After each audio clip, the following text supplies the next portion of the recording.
On March 27th, 2001, I was there. I opened this episode by reading a poem I wrote in 2003. Why was I the last to know? And when I did, it was from a newspaper. Thanks for telling me. Why was I the last to know? I could have visited him as many times as I could, just to keep him company. Why was I the last to know? I could have said goodbye. I could have forgiven him for stomping on my generosity. I could have asked for forgiveness for not keeping in contact with him. Why was I the last to know? I could have told you how I was doing. I'm doing fine, and I have a wonderful girlfriend who's kind. Why was I the last to know? I had an extra ticket to see the Sharks and Habs.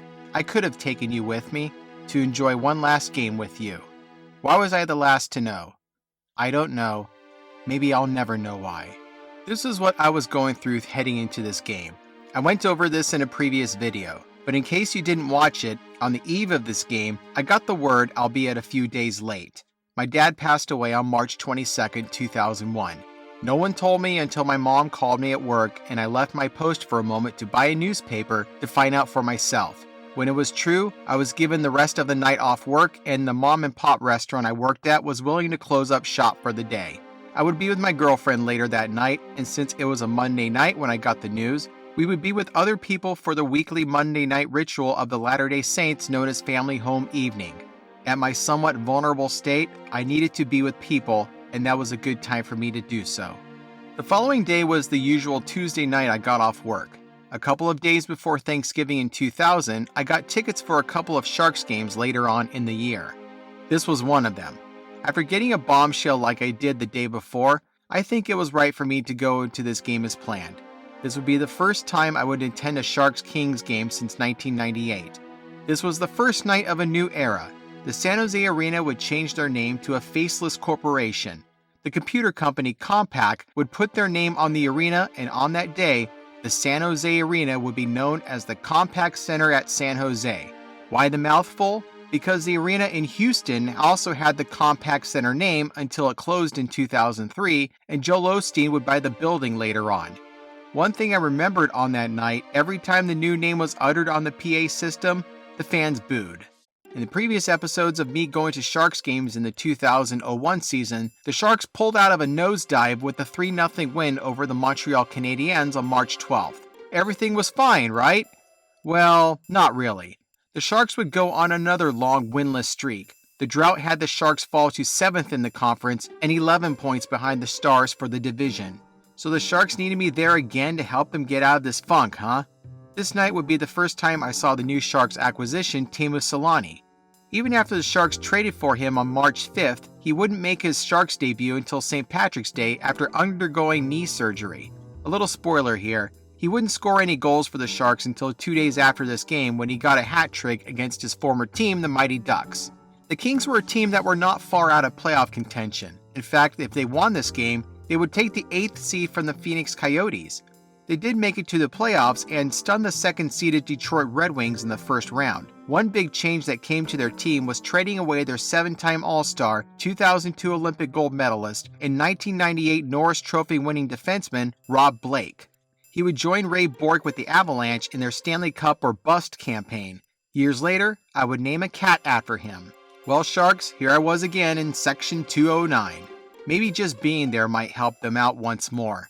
This would be the second game of a home-and-home between these two California rivals. They met the night before at the Staples Center and nobody won. In fact, nobody scored. So while I was taking that night being with people and mourning my dad's passing, I missed nothing. Sharks were starting the rookie Evgeny Nabokov again, so let me move on to who would be between the pipes for Los Angeles.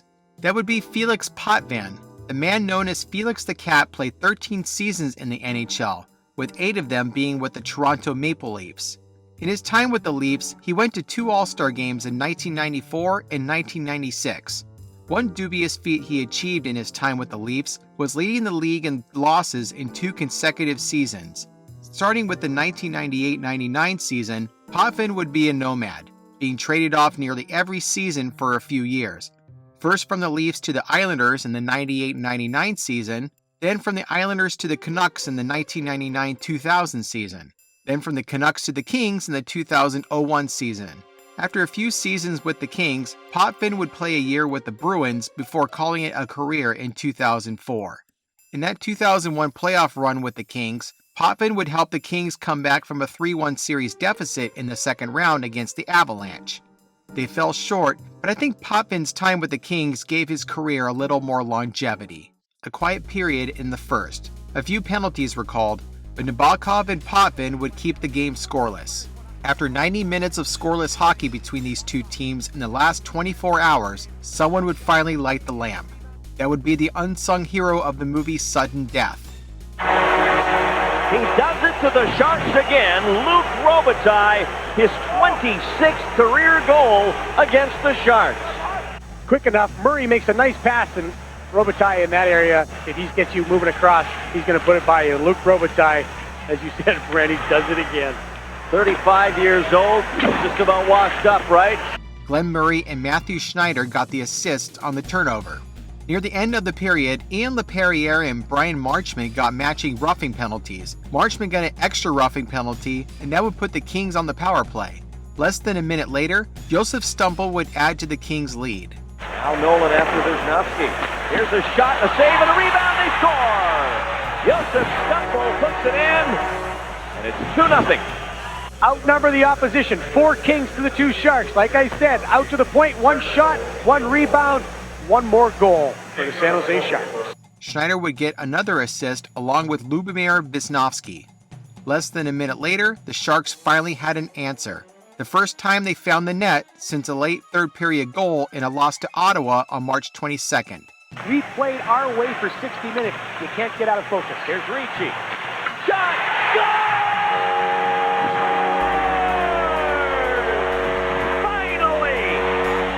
You said it, Randy.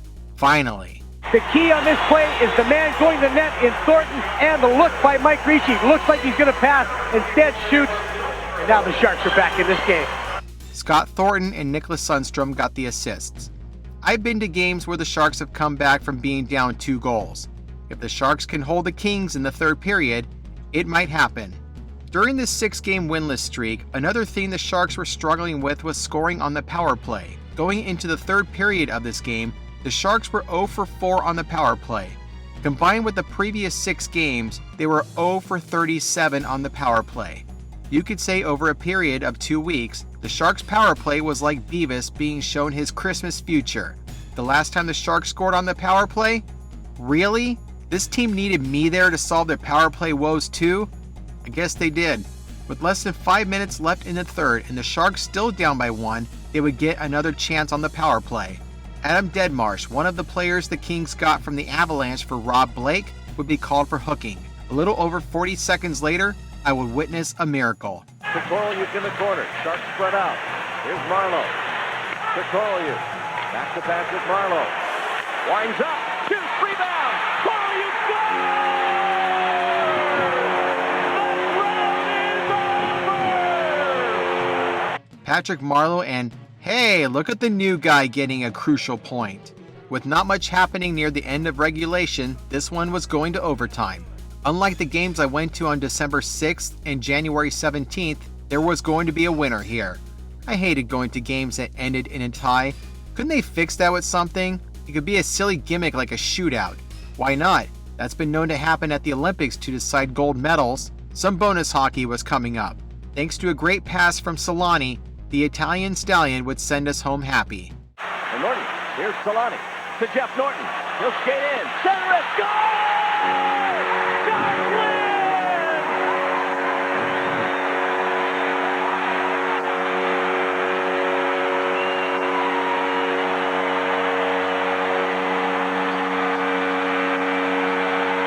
As dramatic a comeback victory as they've had all year.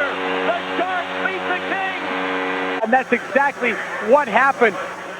2 great passes. Norton with that 10-2 with the feet. Ricci with the second effort just was not going to be denied. And look at the mob scene as Solani and Norton and Ricci. And here's the bench. That is a big goal for the San Jose Sharks, ladies and gentlemen. Maybe none bigger this year. Solani, along with the returning Shark Jeff Norton, got the assist on the game winner. While Joe Ike announced the game-winning goal, while the crowd was roaring, I looked up at the roof of the newly named arena and said, "That one's for you, Dad." 4 years to the day, give or take, I was with him on the upper bowl savoring a rare win by a very poor Sharks team in 1997. It was an emotional night and a great game on top of that. It continues to stay with me even to this day, much like another Sharks-Kings game I went to 3 years later. This would be the last Sharks game I went to in the team's 10th season. Thankfully, the Sharks didn't need me there for the rest of the season. They won 4 of the last 6 games of their season and would finish 5th in the conference and would face in the first round. So, they are meeting the Blues in St. Louis again.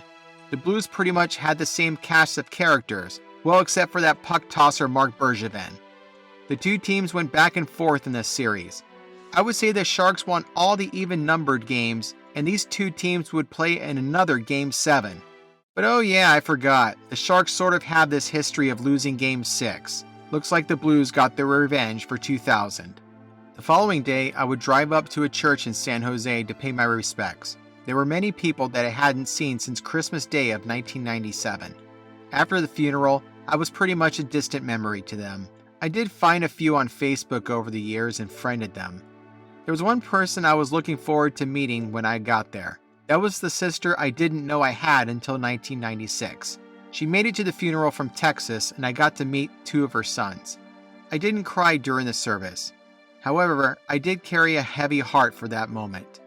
When the service was over, we all went our separate ways. I felt like the outsider to them that day, someone from a past life. That tends to happen when you drop off the radar to a group of people, but it happens. I'm nothing special.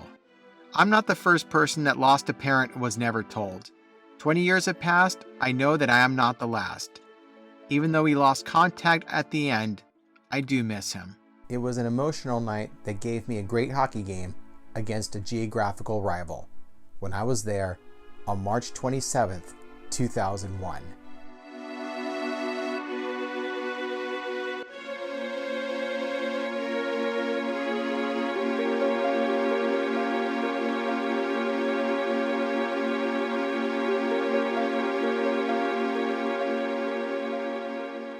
There's San Jose Mayor Ron Gonzalez.